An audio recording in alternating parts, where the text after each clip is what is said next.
Assalamualaikum warahmatullahi wabarakatuh. Bertemu kembali dengan Ibu Andi Nur Aisyah, Guru Mapel Pendidikan Agama Islam dan Budi Pekerti UPT SD Negeri 243 Ujung Salangketo. Anak-anakku sekalian, sebelum kita belajar, kita membaca doa sebelum belajar. Bismillahirrahmanirrahim. Rabbi zidni ilman warzuqni fahman. Artinya, ya Allah, tambahkanlah kepadaku ilmu dan berilah aku karunia untuk dapat memahaminya. Amin. Anak-anakku yang soleh dan solehah, pelajaran kita pada hari ini yaitu bab 4, menyambut usia balik, kelas 4 semester 1. Tujuan pelajaran yang akan kita capai ada 3. Yang pertama, mampu menyebutkan tanda-tanda usia balik atau kedewasaan dengan benar. Yang kedua, mampu memaparkan tanda-tanda usia balik menurut pandangan ilmu fikih dan pandangan ilmu biologi. Dan yang ketiga, mampu membiasakan bersikap bersyukur, taat beribadah, dan bertanggung jawab. Apakah kalian sudah pernah mendengar kata balik? Apakah kalian telah mengetahui tanda-tanda balik menurut ilmu fikih? Apakah tanda-tanda balik bagi anak laki-laki dan perempuan? Anak-anakku yang soleh dan soleha, coba amati gambar berikut ini, yaitu gambar tahap perkembangan manusia dari kecil sampai dengan dewasa. Tentunya kalian mengalami perubahan pada tubuh kalian ya. Bagaimana perkembangan tubuh kalian sejak dimulai kelas 1 sampai dengan kelas 4? Pastinya anak-anakku mengalami perubahan, yaitu baik perubahan badan, mental kalian, sesuai dengan perkembangan usia kalian. Nah, sekarang kita akan belajar tentang tahap perkembangan tubuh manusia, karena itu merupakan hal yang sangat penting dalam menjalankan syariat agama, yaitu usia balik atau dewasa. Anak-anakku, siapa yang tahu apa arti balik? Coba diangkat tangannya yang tahu. Anak-anakku yang soleh dan soleha, secara bahasa balik artinya yaitu sampai.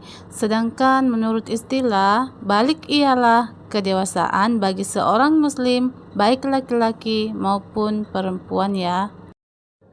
Apakah ada yang tahu tanda-tanda balik menurut ilmu fikih? Dan apakah perbedaan antara laki-laki dan perempuan? Tanda-tanda balik menurut ilmu fikih yaitu merupakan kajian para ulama fikih. Anak-anakku sekalian, sebelum kita masuk pada tanda-tanda usia balik menurut ilmu fikih, anak-anakku harus mengetahui apa arti fikih. Jadi fikih itu artinya aturan tentang hukum Islam yang membahas tentang beribadah, baik yang berhubungan dengan Allah Subhanahu wa Ta'ala maupun yang berhubungan dengan sesama manusia. Tanda-tanda balik menurut ilmu fikih yaitu ada 3. Yang pertama, mimpi basah. Apa artinya mimpi basah? Mimpi basah artinya keluar air mani pada waktu bermimpi. Mimpi basah namanya air mani atau sperma yang keluar, yaitu terjadi bagi anak laki-laki, yaitu biasanya terjadi ketika berumur 9 tahun atau lebih. Jadi jika itu sudah terjadi, maka ia sudah tergolong balik atau dewasa. Kemudian tanda balik menurut ilmu fikih yang kedua yaitu haid. Haid artinya darah yang keluar dari kemaluan perempuan dalam keadaan sehat, yaitu terjadi setiap bulan ya. Jadi kalau anak-anakku sudah mengalami haid atau menstruasi, berarti kalian sudah tergolong balik atau dewasa. Nah, yang ketiga yaitu berumur 15 tahun.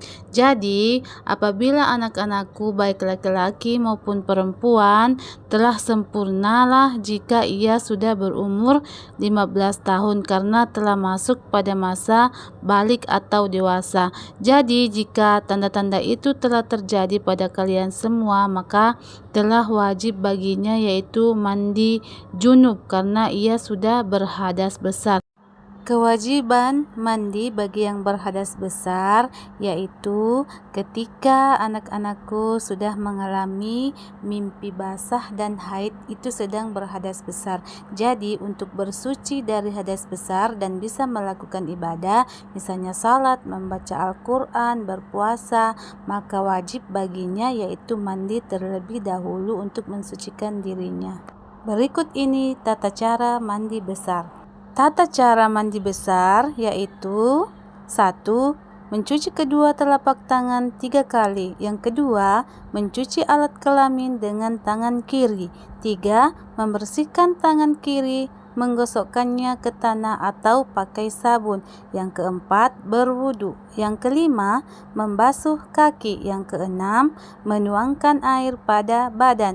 Yang ketujuh, menyela-nyela rambut kepala dengan air jika rambut lebat, kemudian menuangkan air sebanyak 3 kali, dan jika yakin air sudah masuk ke pangkal rambut. Jadi itulah cara-cara mandi wajib untuk menghilangkan hadas besar, yaitu ketika sudah mengalami haid atau mimpi basah. Jadi untuk melakukan ibadah maka kita harus mandi wajib, membersihkan diri. Jadi anak-anakku, itulah tadi tata cara mandi besar ketika kita sedang berhadas besar.